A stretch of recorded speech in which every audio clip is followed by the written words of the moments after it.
ഇനി top 10 special story നോക്കാം. പരിമിതികളിൽ വഴിമുട്ടി കോഴിക്കോട് ചെറുപ്പ പ്രാഥമിക ആരോഗ്യ കേന്ദ്രം. രാത്രികാല ചികിത്സ നിലച്ചതും ഡോക്ടർമാർ ഉൾപ്പെടെയുള്ള മതിയായ ജീവനക്കാരുടെ കുറവുമാണ് പ്രതിസന്ധിയാകുന്നത്. ആശുപത്രിയുടെ പ്രവർത്തനം മെച്ചപ്പെടുത്താൻ ഉടൻ നടപടി സ്വീകരിക്കുമെന്ന് ആരോഗ്യമന്ത്രിയുടെ വാഗ്ദാനം നിറവേറ്റാൻ അധികൃതർക്ക് കഴിഞ്ഞിട്ടില്ല. ഇത്തരം പ്രശ്നങ്ങൾക്ക് ഇനിയും പരിഹാരമായില്ലെങ്കിൽ പ്രതിഷേധം കടുപ്പിക്കാനാണ് ആശുപത്രി സംരക്ഷണ സമിതിയുടെ തീരുമാനം. സാധാരണക്കാരായ നൂറുകണക്കിന് ആളുകളുടെ ഏക ആശ്രയമായിരുന്നു കോഴിക്കോട് മെഡിക്കൽ കോളേജിന്റെ കീഴിലുള്ള ചെറുപ്പ പ്രാഥമിക ആരോഗ്യ കേന്ദ്രം. ഓപ്പറേഷൻ തിയേറ്ററുകൾ, പ്രസവ ചികിത്സാ വിഭാഗം, കിടത്തി ചികിത്സ എന്നീ സൗകര്യങ്ങളെല്ലാം ഉണ്ടായിരുന്നുവെങ്കിലും പിന്നീട് ഓരോന്നിനും പൂട്ട് വീണു. ഇതോടെ രോഗികൾ സ്വകാര്യ ആശുപത്രികളെ ആശ്രയിക്കേണ്ട ഗതികേടിലുമായി. ഡോക്ടർമാർ ഉൾപ്പെടെയുള്ള അവശ്യ ജീവനക്കാരില്ലാത്തതും ഇതിനൊരു കാരണമാണ്. രാത്രികാല ചികിത്സ നിലച്ചതാണ് ഇപ്പോൾ രോഗികൾക്ക് തിരിച്ചടിയാകുന്നത്. നിലവിൽ 5 മണിവരെ മാത്രമാണ് OP ടിക്കറ്റ് നൽകുന്നതെന്നും അതിനുശേഷം എത്തുന്നവർക്ക് ചികിത്സ ലഭിക്കുന്നില്ലെന്നും രോഗി പറയുന്നു. രാത്രി കുറഞ്ഞത് ഒരു 10 മണി 12 മണി വരെയെങ്കിലും ചികിത്സ ഇവിടെ കിട്ടുന്ന സൗകര്യമാണ് അത്യാദ്യമായി വേണ്ടത്. സാധാരണക്കാരായ ആൾ എന്ത് ചെയ്യും? ഞാനൊരു പേഷ്യൻ്റാണ്. കാരണം എനിക്കൊരു അസുഖം വന്നിട്ടുണ്ടെങ്കിൽ ഞാൻ ഇവിടെ വരണം. ഇവിടെ എത്ര താമസിക്കുന്ന വ്യക്തിയാണ്. അപ്പോൾ അതുകൊണ്ട് ഈ കാര്യത്തിൽ നിന്നുണ്ടെങ്കിൽ സർക്കാർ അലംഭാവമാണ് നമുക്ക് മനസ്സിലാകുന്നത്. ആശുപത്രി പ്രവർത്തന സമയം 10 മണി വരെ നീട്ടാൻ ആശുപത്രി വികസന സമിതി തീരുമാനം എടുത്തിരുന്നുവെങ്കിലും തുടർ നടപടിയൊന്നും ഉണ്ടായിട്ടില്ല. ഗവൺമെൻറ് ഈ സ്ഥാപനത്തോട് എന്തോ ഒരു ചിറ്റമ്മ നയമാണ് സ്വീകരിക്കുന്നത്. ഇവിടെയുള്ള ഒരു ഡോക്ടറുടെ വേക്കൻസി അടക്കം എടുത്ത് പോയി. ആ വേക്കൻസി ഇല്ലാത്തത് കൊണ്ടാണ് 24 മണിക്കൂറുള്ള സേവനം നമുക്ക് ലഭിക്കാത്തത് എന്നാണ് ഇപ്പോൾ ആശുപത്രിയുടെ അധികൃതർ പറയുന്നത്. ഈ രീതിയിലുള്ള മുന്നേറ്റമാണ് ഇവിടെ നടക്കുന്നത് എങ്കിൽ ഒരു സംശയം വേണ്ട, ഈ ആശുപത്രിയുടെ നന്മയ്ക്ക് വേണ്ടിയിട്ടുള്ള സമരം ഇവിടെയുള്ള പൊതുജനങ്ങളെ മുഴുവൻ അണിനിരത്തിക്കൊണ്ട് വീണ്ടും ആരംഭിക്കുന്ന രീതിയിലേക്ക് മുന്നോട്ട് പോകും. ഡോക്ടർമാർ ഉൾപ്പെടെ അവശ്യ ജീവനക്കാരുടെ ഒഴിവുകൾ വന്ന തസ്തികകളിലേക്ക് ഉടൻ നിയമനം നടത്തുമെന്ന ആരോഗ്യമന്ത്രിയുടെ വാക്കുകൾ ഇതുവരെയും പാലിക്കപ്പെട്ടിട്ടില്ല. അതേസമയം രാത്രികാല ചികിത്സ നിരോധിച്ചതും രോഗികളെ വലയ്ക്കുന്നുണ്ട്. ഇനിയും നടപടി സ്വീകരിച്ചില്ലെങ്കിൽ പ്രതിഷേധം കടുപ്പിക്കാനാണ് സംരക്ഷണ സമിതിയുടെ തീരുമാനം. ക്യാമറമാൻ ശ്രീജിത്തിനൊപ്പം ലക്ഷ്മിപ്രിയ, അമൃത ന്യൂസ്, കോഴിക്കോട്. രാത്രികാല ചികിത്സാ സൗകര്യം ഒരുക്കണമെന്നും സ്വകാര്യ ആശുപത്രികൾക്ക് ലാഭമുണ്ടാക്കി കൊടുക്കാൻ വേണ്ടിയാണ് പ്രശ്നങ്ങൾക്ക് പരിഹാരം കാണാത്തതെന്നും ആശുപത്രി സംരക്ഷണ സമിതി അംഗം പറയുന്നു. പ്രതികരണത്തിലേക്ക്. നേരത്തെ OPയിൽ 200-250 ആളുകൾ വന്നിരുന്ന സ്ഥലത്ത് ഇന്നിപ്പം ആളുകൾ വരാതെയായി. കാരണം വേണ്ടത്ര ചികിത്സ ഇവിടെ ലഭിക്കുന്നില്ല എന്നുള്ളത്.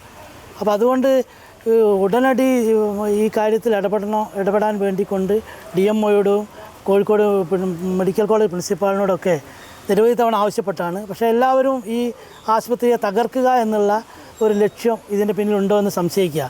കാരണം നമുക്കറിയാം, ഈ സമീപ പ്രദേശത്തൊക്കെ സ്വകാര്യ ആശുപത്രികൾ വളർന്നുകൊണ്ടിരിക്കുക. അപ്പോൾ ഈ സ്വകാര്യ ആശുപത്രികളെ സംരക്ഷിക്കാനോ അവർക്ക് വേണ്ടിയുള്ള ഒരു ഒത്താശയാണോ ഇതിൻ്റെ പിന്നിൽ ഉള്ളത് എന്ന് ന്യായമായി നമ്മുടെ ഈ പ്രദേശത്തെ സാധാരണക്കാർ സംശയിച്ചുകൊണ്ടിരിക്കുക. കാരണം സാധാരണക്കാർ ഏക ആശ്രയമാണ് ഈ ആശുപത്രി. കാരണം ഈ മാവൂർ ഗ്രാമപഞ്ചായത്തിൽ ഒരു PHC ഇല്ലാത്തൊരു പഞ്ചായത്താണ്. ഒരു പ്രാഥമിക ആരോഗ്യ കേന്ദ്രം ഇല്ലാത്ത ഒരു ഗ്രാമപഞ്ചായത്ത് നമ്മുടെ സമീപ പഞ്ചായത്തിലുണ്ടെങ്കിൽ അത് മാവൂർ ഗ്രാമപഞ്ചായത്താണ്. ആ ഒരു പഞ്ചായത്തിലാണ് ഈ ആശുപത്രിയുടെ ഈ ശോച്യാവസ്ഥ നിലനിൽക്കുന്നത്. വിവരങ്ങൾ കോഴിക്കോട് നിന്നും ലക്ഷ്മിപ്രിയ നൽകും. ലക്ഷ്മി, ആശുപത്രിയുടെ പ്രവർത്തന സമയം 10 മണിവരെ നീട്ടാൻ ആശുപത്രി വികസന സമിതി തീരുമാനമെടുത്തിരുന്നുവെങ്കിലും തുടർ നടപടി ഒന്നും ഉണ്ടായിട്ടില്ല. ഈ രാത്രികാല ചികിത്സയ്ക്കായി സ്വകാര്യ ആശുപത്രികളെ ആശ്രയിക്കേണ്ട അവസ്ഥയിലാണല്ലോ രോഗികൾ. അങ്ങനെ നിരവധി ആരോപണങ്ങളാണ് ഉയർന്നു വരുന്നത്. എന്തിനാണ് ഇങ്ങനെ ഒരു പ്രാഥമിക ആരോഗ്യ കേന്ദ്രം എന്നതാണ് ഉയരുന്ന ചോദ്യം. ലക്ഷ്മി, സാധാരണക്കാരായ ജനങ്ങളേറെ ആശ്രയിക്കുന്ന ചെറുപ്പ ആശുപത്രിയിൽ നേരത്തെ പ്രസവ ശുശ്രൂഷയും അതുപോലെ തന്നെ കിടത്തി ചികിത്സയും എല്ലാം ഉണ്ടായിരുന്നു. എന്നാൽ ഇപ്പോൾ കിടത്തി ചികിത്സയില്ല, അതുപോലെ തന്നെ രാത്രികാല ചികിത്സയും ഇപ്പോൾ നടത്തുന്നില്ല എന്നുള്ളതാണ് പ്രധാനപ്പെട്ട പ്രശ്നം. ഇത് രോഗികൾ പലതവണ ഉന്നയിച്ച ഒരു പ്രശ്നമാണ്. അതായത് 5 മണി വരെയാണ് OP ഉള്ളത്. അതിനുശേഷം വരുന്ന കേസുകളൊന്നും എടുക്കാത്തൊരു സാഹചര്യമുണ്ട്. ഇത് ഇവിടേക്ക് എത്തുന്ന രോഗികൾക്ക് ഏറെ ബുദ്ധിമുട്ട് സൃഷ്ടിക്കുന്ന ഒരു കാര്യം തന്നെയാണ്. അതേസമയം ഡോക്ടർമാർ ആവശ്യമായിട്ടുള്ള ഡോക്ടർമാരില്ലാത്തതും ഒരു പ്രതിസന്ധി തന്നെയാണ്. അതേസമയം കുറേ അധികം, അതായത് ലക്ഷങ്ങൾ മുടക്കി ഡയാലിസിസ് സെൻറ്റർ അടക്കം തുടങ്ങിയിട്ടുണ്ടെങ്കിൽ പോലും മുന്നോട്ടുള്ള കാര്യങ്ങളൊക്കെ തടസ്സപ്പെട്ട് കിടക്കുന്ന ഒരു സാഹചര്യമാണുള്ളത്. അതേസമയം പുതിയ കെട്ടിടം സ്ഥാപിച്ചിട്ടുണ്ട്. അതായത് ചികിത്സയ്ക്കെല്ലാം ആവശ്യങ്ങൾക്ക് വേണ്ടി പുതിയ കെട്ടിടം സ്ഥാപിച്ചിട്ടുണ്ടെങ്കിൽ പോലും അതിൽ ഇൻവേർട്ടർ സ്ഥാപിച്ചിട്ടില്ല എന്നുള്ളത് വലിയ വീഴ്ച തന്നെയാണ്. കാരണം ഇനിയിപ്പോൾ മഴക്കാലം വരാൻ പോവുകയാണ്. ഇനിയിപ്പോൾ ഇത്തരത്തിൽ ചികിത്സയ്ക്ക് നൽകുന്ന ഒരു ആവശ്യമുണ്ടെങ്കിൽ പോലും ഈ ഒരു ഇൻവേർട്ടർ ഇല്ലാത്തത് വലിയ വീഴ്ച തന്നെയാണ്. അതേസമയം ഈ ഒരു സംഭവത്തിൽ മനുഷ്യാവകാശ കമ്മീഷൻ കേസെടുത്തിട്ടുണ്ട്. ഏതായാലും ഇത്തരത്തിൽ ഇനിയും മുന്നോട്ട് പോകുമ്പോൾ ഈ ഒരു പ്രശ്നം നേരിടുകയാണെങ്കിൽ പ്രതിഷേധം ശക്തമാക്കാനാണ് ഈ ആശുപത്രി സംരക്ഷണ സമിതിയുടെ തീരുമാനം. അതേസമയം ആരോഗ്യമന്ത്രി നേരത്തെ ഒരു ഉറപ്പ് നൽകിയിരുന്നു. ഡോക്ടർമാരുടെ അതായത് ഒഴിവുകളടക്കം പരിശോധിക്കുമെന്നും അതിൽ വളരെ പെട്ടെന്ന് തന്നെ നടപടിയെടുക്കുമെന്ന് അടക്കമുള്ള കാര്യങ്ങൾ വകുപ്പ് മന്ത്രി 2 വർഷങ്ങൾക്ക് മുൻപ് ഉറപ്പ് നൽകിയതാണ്. എങ്കിൽ പോലും ഇതുവരെയും അതിൽ നടപടി ഉണ്ടായിട്ടില്ല എന്നുള്ള കാര്യവും എടുത്തു പറയാനുള്ളതാണ്. കഴിഞ്ഞ തവണ അതായത് കുറേ ദിവസങ്ങൾക്ക് വർഷങ്ങൾക്ക് മുൻപ് തന്നെ ഇത്തരത്തിൽ കുറേ പ്രശ്നങ്ങൾ നേരിട്ടിരുന്നു. എന്നാൽ ഈ പ്രതിഷേധത്തിനെ തുടർന്നാണ് പിന്നീട് ആശുപത്രി തുറന്ന് പ്രവർത്തിക്കുന്ന സാഹചര്യത്തിലേക്ക് അടക്കം വന്നത്.